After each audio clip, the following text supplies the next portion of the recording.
법문 들으시는 모든 분들이 재앙은 소멸하고 소원은 성취해서 부처님 전에 복 많이 지으시기를 바라드립니다. 오늘 그 말씀드릴 제 29분 이제 내용인데요. 아마 금강경 해설서를 통해서 또 다양한 유튜브를 통해서 금강경 강의를 들으실 수 있을 기회가 너무나 많으셨을 겁니다.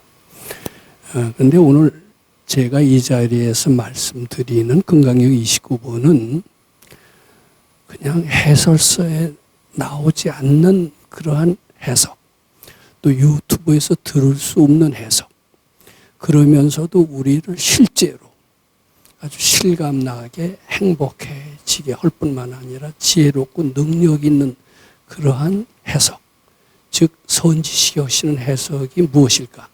이것을 염두에 두면서 제가 오늘 금강경 29번의 말씀을 드려보도록 하겠습니다. 그런데 그러한 해석이 있다면 우리는 당장에 먼 훗날이 아니고 내생도 아닌 당장 이 순간에 우리는 아마 고통을 바꾸어서 행복으로 바꾸고 여러 가지 난제를 바꾸어서 해결을 쉽게 할 수 있다고 봅니다. 나아가서는 무능을 바꾸어서 능력으로 바꾸는 그런 문제도 머지않은 장래 해결이 가능하다라고 하겠습니다. 내생이 아닌 또 먼 훗날이 아닌 가까운 장래 우리는 바로 이룩할 수 있다면 그것이 얼마나 바람직한 법문일까? 우리가 이런 생각을 한번 해보게 됩니다. 자, 우선 그런 해석을 저는 말씀드리기를 희망하면서 29번에 우선 직역을 해보는 게 좋겠죠. 수보리야 약유인이 언열에 약내 약거 약좌 약화라 하면 시인은 불에야 소소르이니 하이고 열애자는 무소종래며 영무소고일세 고명열애니라 그랬습니다. 뭐 어렵지 않은 한자인데 그냥 직역을 해놓으면 무슨 뜻인지 알기는 쉽지 않아 보입니다. 우선 수보리요. 만일 어떤 사람이 부처님께서 약내 온다든지 간다든지 앉는다든지 눕는다든지 이렇게 이야기를 한다면은 이 사람은 시인은 불에 내 뜻을 제대로 이해한 것이 아니니라 이렇게 얘기를 하신 겁니다. 왜냐하면 하이고 열애는 부처님은 무소종래며 온 곳도 없고 갈 데도 없어서 이름하여 열애라고 하기 때문이니라 뭐 이런 해석이 됩니다. 그런데 물론 이런 해석은 굉장히 이해하기 힘듭니다. 왜냐하면요. 부처님께서 어디서 태어나신지는 우리가 다 압니다. 인도 서북 쪽에 지금은 네팔 영으로 되어 있습니다만 룸비니라는 데서 태어나셨어요. 근데 룸비니를 저는 가본 적이 있습니다. 또 인도 남쪽에 최남단에 아마 옛날에는 그 인도 영토였는지 모릅니다만 스리랑카라고 하는 그런 섬이 있습니다. 세일론이라고 하기도 했습니다만은 그 세일론까지 5번이나 와셨다고 그래요. 세일론에 가면은 즉 스리랑카에 가면 부처님의 치아사리가 아니라 치아가 있습니다. 국보입니다. 그 국보를 서로 쟁탈하기 위해서 국가 간에 전쟁이 벌어졌을 정도로 그 치아가 소중한 보물로 간직이 되어 있는데 그 치아를 스리랑카에 남길 정도로 부처님께서는 저기 서북쪽인 룸비니에서부터 스리랑카까지 5번이나 왔다 갔다 했다면은 누구든지 부처님은 왔다 갔다 하시는 분으로 보이지 올 것도 없고 갈 것도 없고 그리하여 이름을 열애라고 하느니라 이런 이야기에 이해하기 어렵습니다. 왜 이런 말씀을 하셨을까? 우리가 이거 이면의 뜻을 우리가 생각할 줄 알아야 됩니다. 이면의 뜻을 아무리 생각한다 하더라도 그거 갖고 충분하지 않습니다. 이면의 뜻이 우리한테 실용적으로 우리한테 실감나게 다가와서 나쁜 버릇을 당장에 좋은 버릇으로 고치고 불행을 행복하게끔 그런 법문이어야 한다라고 생각합니다. 부처님의 법문은 당연히 그런 법문입니다. 이것도 이해하기 쉽지 않을 것 같습니다만 저는 그렇게 이해를 하고 있습니다. 우선 이제 저는 이제 요 얘기를 설명하기 전에 저는 제가 금강경뿐만 아니라 경전 읽기를 참 좋아했었던 것 같습니다. 학생 때부터 일찍 금강경 가르침에 푹 빠져서 금강경에 아주 상당히 심취했고 이미 대학 1학년 그때부터 하루에 7독을 했어요. 누가 시킨 것도 아닙니다. 하도 금강경이 좋아서 또 진리의 위대성이 있고 정말 죄송하지만 불교는 막연하게 미신과 같은 그런 샤머니즘 비슷한 걸로 생각을 해왔던 것이 이제 부끄러운 저 과거의 일인데 금강경을 읽고 보니까 정말 샤머니즘은커녕 정말 철학이고 초철학이고 과학이고 초과학이고 정말 위대한 것을 느끼면서 제 과거의 잘못된 견해를 불식하면서 부처님의 가르침이 정말 위대하다. 그때는 경전이라는 게 출판된 게 거의 없었습니다. 금강경에 제가 심취하면서 부처님의 말씀이라고는 닥치는 대로 읽기 시작을 했습니다. 1963년에 우리말 판말대장에 최초로 나왔습니다. 너무너무나도 반가웠습니다.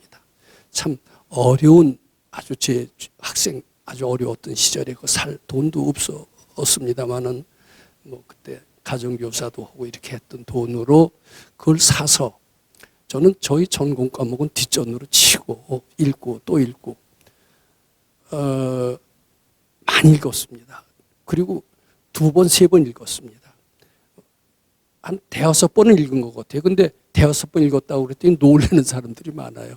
그 한 번 읽기도 어려운데. 그러면서 그 내용을 많이 꿰찼습니다. 자, 저는 그것을 그대로 사실로 믿었습니다. 팩트로 믿었습니다. 예를 들어서 아미타경이 있습니다. 아미타경은 내용이 어떻게 되어 있느냐 하면 자, 저 서쪽으로 10만 억국토를 가면은 한 세계가 있다. 그 세계는 이름이 극락세계고 거기에 부처님이 계신데 아미타불이다. 근데 아미타불의 극락세계가 어떻게 세워졌느냐? 아미타불의 전생은 법장 비구라는 비구였다. 근데 원을 잘 세워서 극락세계라는 그 세계를 만들기를 발언했다. 그리고 거기 태어나는 사람은 수명이 끝도 없다. 그리고 거기서 편안하게 살다가 드디어 도통까지 하는 이런 세계를 만들기를 발언했다. 그게 바로 법장비구다. 법장비구도 자꾸 수도를 해서 결국 부처가 됐는데 그 부처가 아미타불이다. 그러면서 이 아미타불에 태어나는 원을 세워라. 이런 얘기가 있습니다. 전 사실을 믿었습니다. 믿을 수밖에 없었습니다.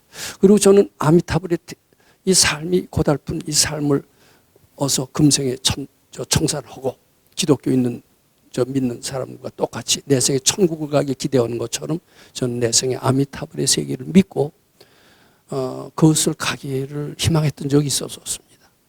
그리고 아미타불의 극락세계는 마음의 극락세계라고 하는 그런 표현을 저는 믿지 않았습니다. 그것이 사실이지 어떻게 마음의 극락세계라는 것은 있을 수 없다라고 생각을 했습니다. 저는 그 뒤로도 수많은 경전을 읽었습니다. 지장경도 있고 관음경도 있고 법화경도 있고 열반경도 읽었습니다. 닥치는 대로 경전을 많이 읽었던 것 같고 아마 저만큼 많이 읽은 사람도 드물 것이다 할 정도로 많이 읽었으면서 그 내용을 아주 꽤 찾던 것 같습니다. 제가. 그리고 그 사실을 다 팩트로 믿었어요. 참으로 믿었어요. 그리고 참으로 믿어야 된다라고 하는 그 스님, 운어 스님입니다만은 그 스님을 되게 존경을 했습니다. 그 스님은 굉장히 고지식한 분입니다. 정말 거짓말은 단 한마디도 안 하시고 동국 역경원장을 하셨던 그 스님. 정말 존경할 만한 분이라고 생각하고 그분은 경전에 나오는 그런 사실을 다 팩트라고 믿고 그대로 실천해야 된다라고 강조하셨고 그것을 의역을 하거나 또는 나아가서는 새로운 패러다임으로 해석하는 것을 지극히 경계하면서 그대로 믿을 것을 그래 강조했습니다. 지금까지도 경전 BTN이나 BBS에서 나온 강사들은 대개 경전에 해석을 하실 때 자기 의견을 넣지는 않고 그대로 직역을 하는 것이 대부분의 강사들의 특징입니다.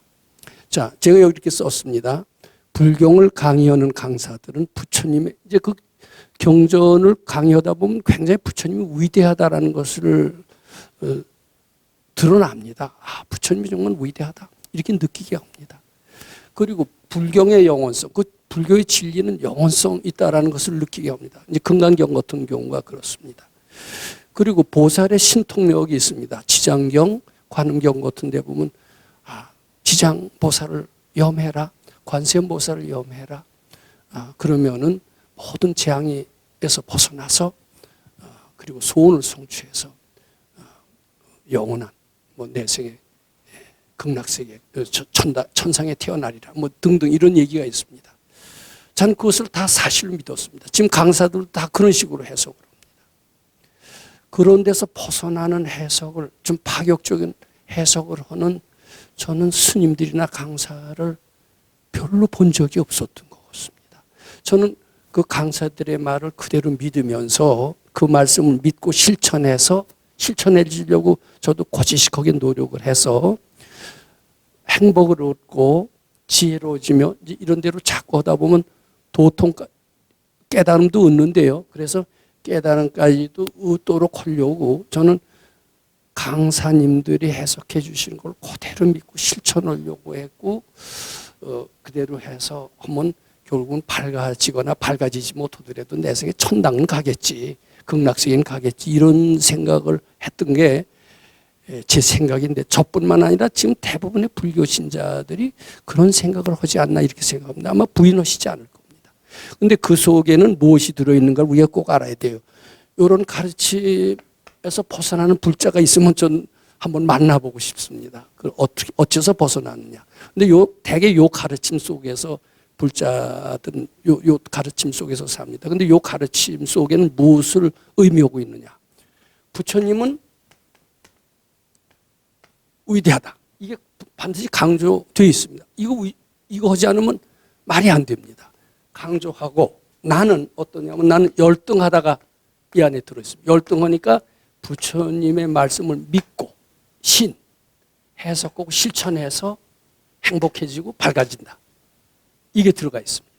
즉 이런 강사들의 말 속에는 은연중에 그 말뜻 속에 부처님은 위대하고 나는 열등하니까 이런 가르침을 믿고 따라서 실천해서 이렇게 위대한 부처님을 닮아가라.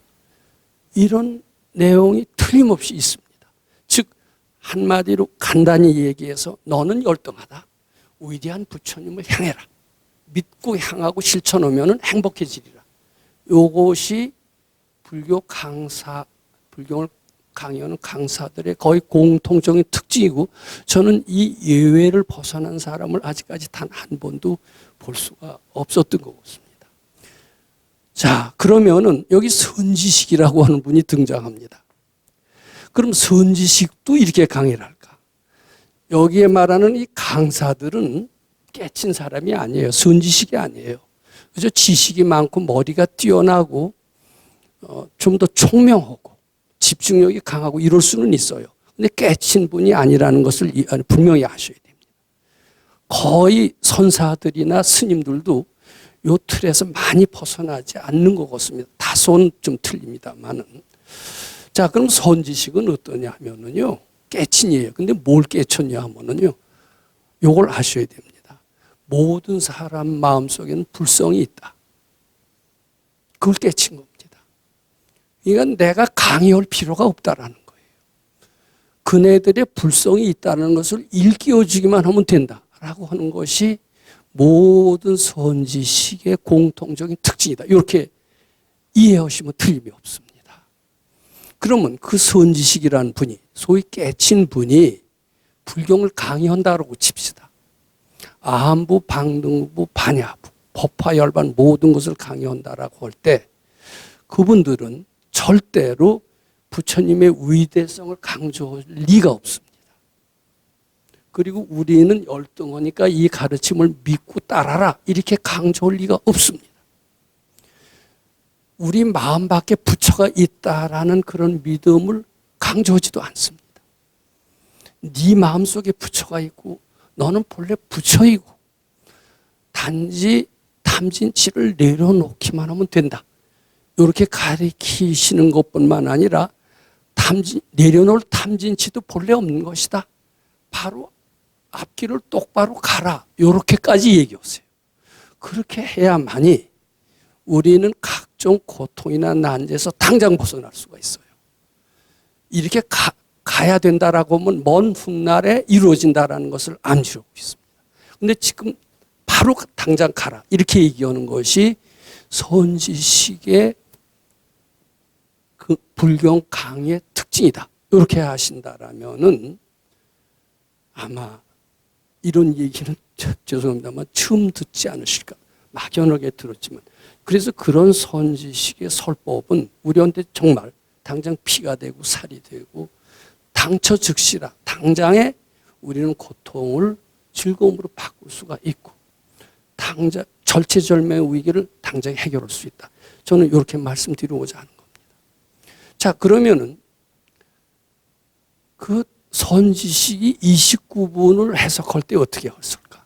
보통 사람이 29분을 해석을 하면은 부처님은 참 룸비니에서 태어나셔서 스리랑카까지 왔다 갔다 하신다라고 이렇게 했는데 29분의 말씀은 온 데도 없고 간 데도 없고 이게 뭐 정말 알 수가 없네. 근데 위대하시다라는 뜻일 것이다. 요 정도는 되게 압니다. 그리고 요렇게 합니다.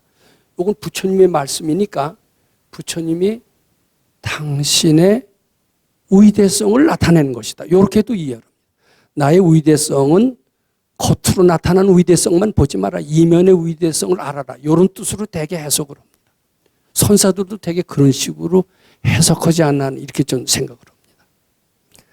자, 근데 내가 부처라고 생각합시다. 선지식이라고 생각합시다. 부처는 뭐예요? 다 깨치신 분이고 본래 전지전능하다라는 것을 자각하신 분이 부처 아닙니까? 근데 본인만 전지전능한 게 아니라 모든 사람이 다 전지전능하다라는 것을 깨치신 분이 부처입니다. 그런 부처님이라면 자기 자랑할 필요가 없어요. 나의 주장은 이렇다. 나의 특성은 이렇다. 나의 법칙은 이렇다. 이렇게 얘기할 필요가 있습니까? 없습니까? 근데 우리는 금강경 29분을 그래도 직역을 하지 않고 의역을 하더라도 우리 보통 사람이 지혜를 보기 이건 부처님의 위대성을 나타낸 가르침이다라고 이해를 할 수밖에 없습니다. 그렇잖아요? 근데 부처님은 그런 위대성을 나타낸 얘기를 할 필요도 없고 할 이유도 없다라는 거. 그럼 부처님 무슨 얘기를 하냐면 나 잘난 얘기를 할 필요가 없어요. 잘난 척할 필요도 없어요.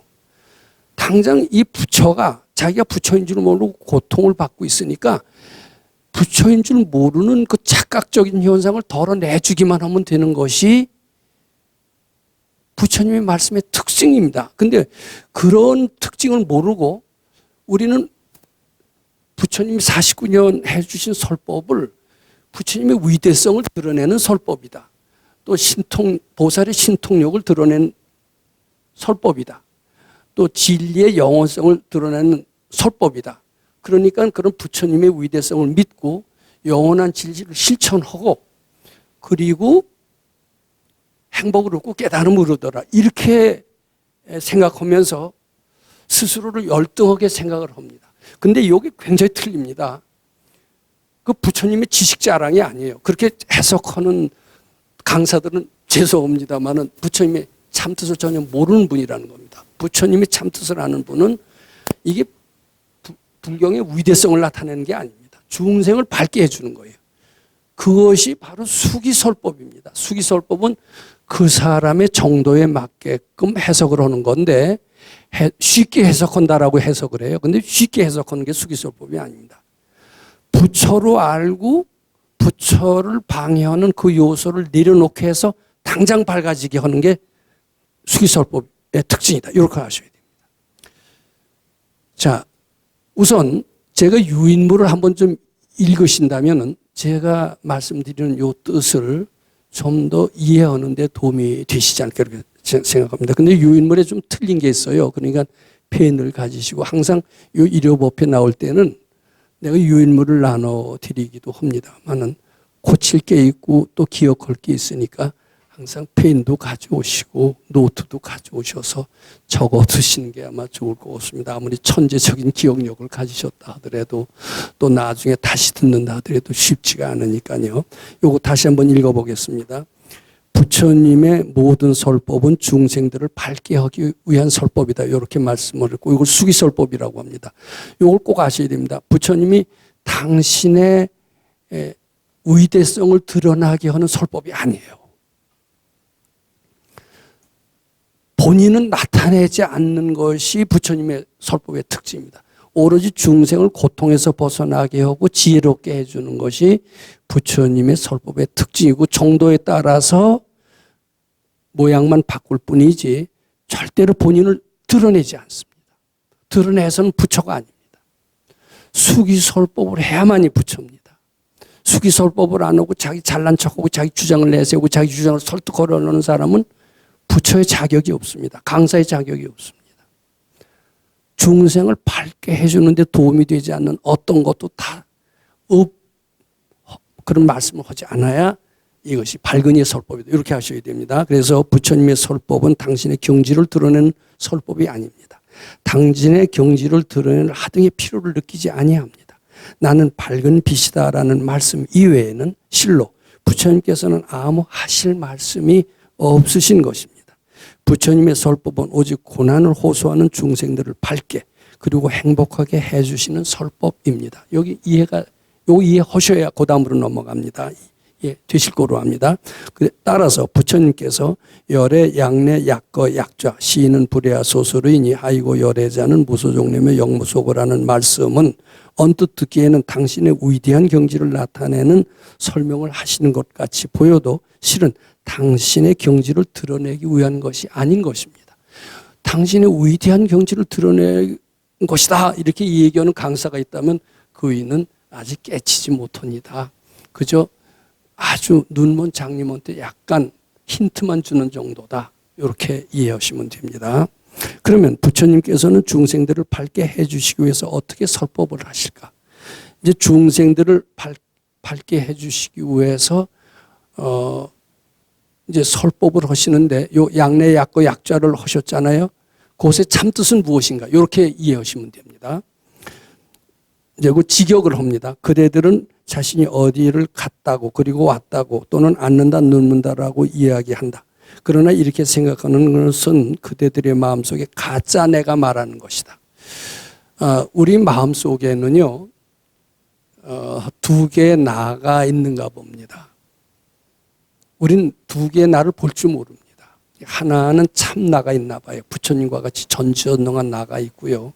그 나는 형상이었기 때문에 보이질 않습니다. 불교도 아니고 기독교도 아니고 천주교도 아니고 그 무엇도 아닌 형상이 없는 그 본체, 그것이 참나입니다. 근데 그 참나는 드러나지 않아서 우리 의상대사 법성계에도 진성, 심심, 극미묘. 참된 성품은 아주 진성, 심심, 극미묘. 아주 미묘해서 불수자성. 자성을 드러내질 않아요. 인연 따라서 나타나는 겁니다. 우리 불성은 볼 수가 없습니다. 근데 우리는 불성을 볼 수 없을 뿐만 아니라 실감도 못합니다. 우리는 왜 실감을 못하느냐? 탐진치에 의해서 둘러싸서 우리가 보고 느끼는 것은 다 가짜 나의 소행이다. 이렇게 보시면 됩니다. 탐진치에 오염된, 탐진치에 빙의된 가짜 나가 보고 듣고 느끼는 것을 참나로 착각할 뿐이다. 이렇게 이해하셔야 됩니다. 여기까지 대충 이해가 되실 거예요. 즉 가짜 나가 말하는 것이다. 가짜 나는 갈 곳이 있다는 그림을 그리고 실제로 그곳을 간다고 하는 것이요. 우리가 어디를 갑니다.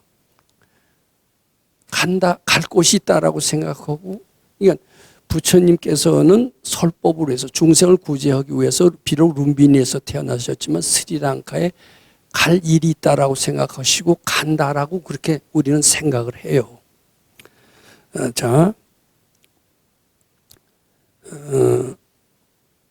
갈 곳이 있다는 그림을 그리고 실제로 그것을 간다는 것이 올 곳이, 여기 글자가 좀 틀린 것을 고쳐야 됩니다.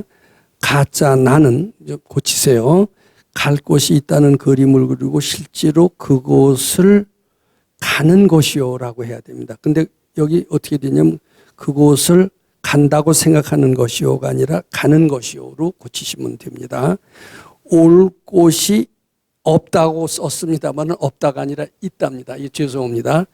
올 곳이 있다고 생각하고 오는 것이다. 이렇게 고치셔야 됩니다. 그러나 그대 속에 참나는 참나는 말이 없습니다. 형상이 없습니다. 갈 곳이 있다고도 생각하지 아니하며 갈 필요가 있다고도 생각하지 아니한다. 올 곳이 있다고도 올 곳이 있다고 생각하고 올 필요가 있다고 생각하지도 아니하고 이렇게 썼습니다만은 이것을 좀 고쳐주시기 바랍니다. 즉 올 곳이 있다고 생각하고가 아니라 고부터 쭉 지우세요. 올 필요가 있다고 생각하지도 아니하고까지 쭉 지우시고 올 곳이 있다고 생각하고까지 올 곳이 있다고 생각하지 아니하고 오지도 아니한다. 이렇게 바꿔주시기 바랍니다.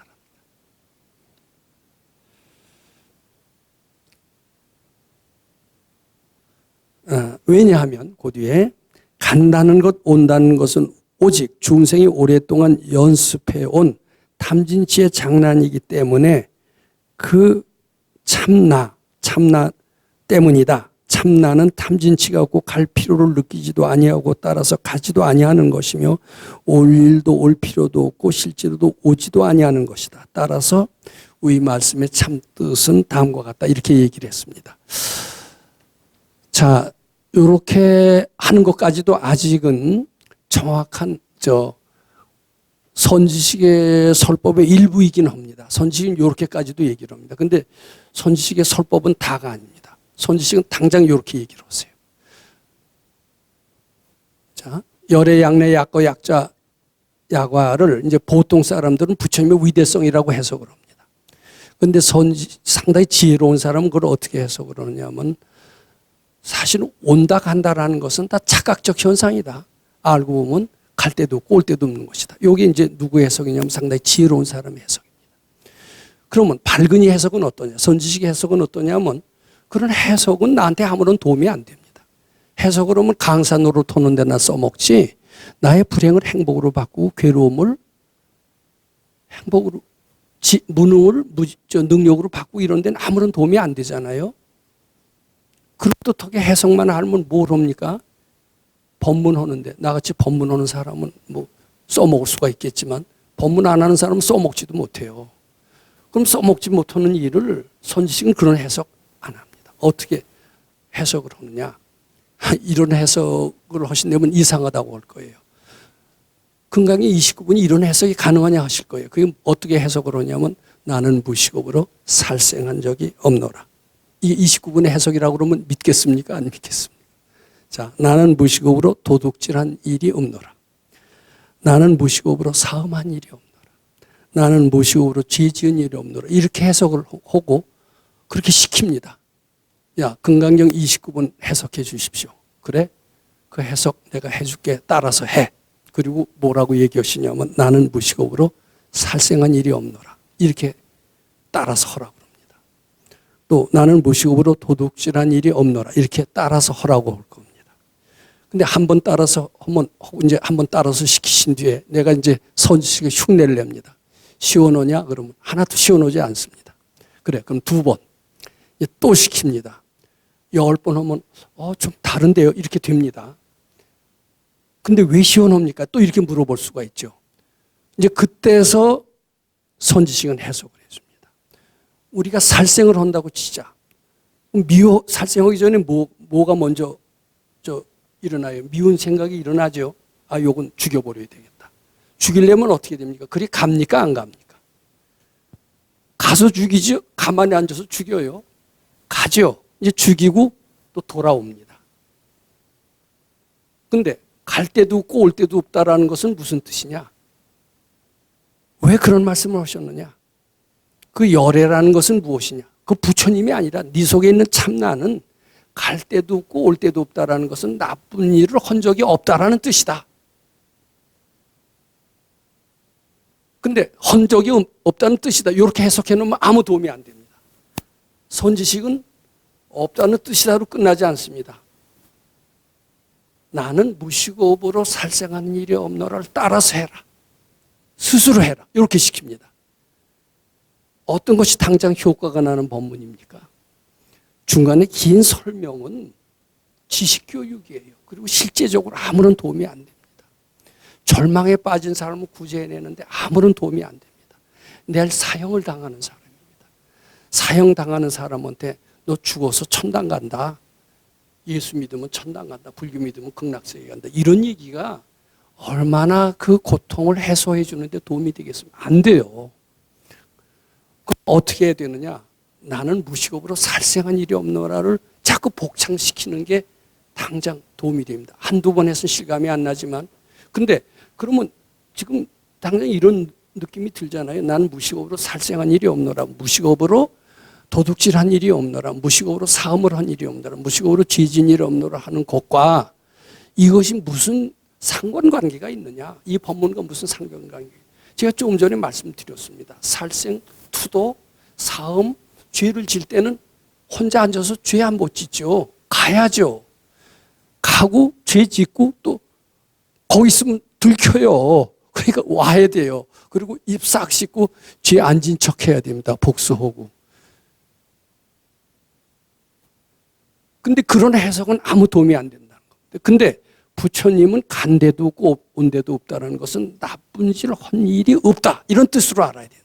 그 부처님이 그런 뜻이 아니라 네 속에 있는 참 나는 본래 무식업내로, 그러니까 무식업내로 나는 살생한 일이 없노라라는 뜻이다. 뜻이다라고 해석하면 안 됩니다. 따라서 해라. 이렇게 해석이 아니라 그대로 시키는 거죠. 이게 선지식의 법문의 특성이다. 이렇게 하셔야 됩니다. 근데 이런 해석을 갖고 그렇게 유도해내는 그런 해석. 뭐 제가 잘난 척하는 게 아니라 전 도인 밑에서 그 법문을 쭉 듣고 절대로 직역도 하시지 않고 의역도 하시지 않고 깊은 뜻이 있다라고 위대성을 찬양하지도 않습니다. 그 사람한테 당장 도움이 되는 해석이 그의 살 길을 제시해 주는 해석이다라고 하면서 이런 해석을 해달라고 할 때 느닷없이 이런 해석을 하시는 겁니다. 마치 제가 마치 법문 시간에 이런 말씀을 드린 적이 있습니다. 중국의 태전선사하고 한퇴지 얘기입니다. 한퇴지 선생이 태전선사한테 법문을 청했습니다. 관음경에 나오는 법문입니다. 가사 흑풍이 취기선방하여 표타 나찰지국이어도. 그러니까 배를 타고 큰 바다로 가는데 이제 이 실제로 배가 아니라 인생에 그런 험난한 일은 너무나 많습니다. 그런데 그냥 파도가 몰아치고 이제 뭐 귀신 소리가 들리면서 어디 그냥 무인도에 좌초를 했어요. 근데 이제 다 죽을 지경입니다. 그런데 관세음보살은 해탈하느니라 이런 법문이 있어요. 이 법문을 해석해 주십시오 하고 태전선사한테 질문을 했다. 이런 얘기를 제가 드린 적이 있었는데 태전선사는 그걸 해석해 주시지 않고 뭐라고 그랬는지 아실 겁니다. 저는 어떤 개 같은 년이 개 같은 짓을 해서 저런 개 같은 자식을 낳았는고 이렇게 법문을 해 주셨다는 거예요. 그러니까 참 보통 사람이 듣기에는 참 분노에 차서 그는 살생권이 있었답니다. 우리 백 선생님 얘기는 손이 칼자루로 왔다 갔다 했다고 그래요. 근데 저게 참 정말 도인이니까 나를 욕하는 법문은 아닐 것이다 라고 하고 겉으로는 점잖게 절을 하고 나왔지만 속으로는 분노에 차서 그 제자한테 가서 물었대요. 나는 불경을 해달라고 해석해달라고 그랬는데 이게 욕을 하고 하시니 이게 무슨 뜻이요 그랬더니 그게 당신을 당장 살리는 거예요. 당신이 마음속에 진심이 있고 꾸짖는 그런 마음을 냈고 그것이 계보를 받는데 아마 선지식이 보기엔 당신이 개 껍질을 다 쓴 것처럼 보였을 거예요. 그런 개 껍질을 쓰고 개 마음이 있으니까 하필이면 불경 구절 중에서 그런 거 자기 마음에 있는 것만 골라서 질문하게 되고 그 개 껍질을 벗어주기 위한 자비로운 그런 방편으로 어떤 개 같은 년이 저는 개 같은 짓을 해서 저건 개 같은 자식을 했나 하고 야단을 쳐서 자존심을 팍 상하게 해서 팍 상하게 해야 그 진심이 나오죠. 진심을. 그러니까 도인이 앞에니까 안 바칠 수는 없고 칼자루에 손이 왔다 갔다 했지만 안 바칠 수 없고 안 바쳐서 해탈하게 해서 죄보, 계보를 해탈하게 해주셨으니 얼마나 고마운 것이요. 이렇게 얘기를 하니까 이게요 도인식의 해석이다. 이렇게 하십니다. 자 그러면 제가 건강형 20분을 갖고 나는 무식업으로 살생한 일이 없노라. 나는 무식업으로 도둑질 한 적이 없노라. 무식업으로 사업한 적이 없노라. 무식업으로 죄지은 일이 없노라. 이런 해석은 상당히 그럴듯한 해석일 뿐만 아니라 그것을 시키게 했다라면은 당장 고통에서 벗어나게 하는 것이다. 이렇게 이해하시면 됩니다. 이렇게 해석해야 활구법문이다. 이렇게 말씀드리고 싶습니다. 그렇게 우리한테 도움이 됩니다. 그렇게 하는 해석을 따라해야 건강경 갖고 밥 먹을 수 있나, 이런 밥 먹여준다, 이런 자신감을 갖게 되는 겁니다. 우리는 절에 열심히 다니면, 야, 절에 열심히 다니면 밥 먹여줘. 자, 이렇게 해석을 들으신다면, 그래, 밥 먹여준다. 당장 이렇게 당당하게 얘기해 줄 수 있어요. 밥 먹여주는 게 아니라 구원해 준다. 당장, 그것도 당장 행복하게 해준다. 이런 말씀을 이해하실 수 있고, 우리 자신감을 가지고 그런 행복의 길로 아주 힘차게 나아가시기를 바라옵니다.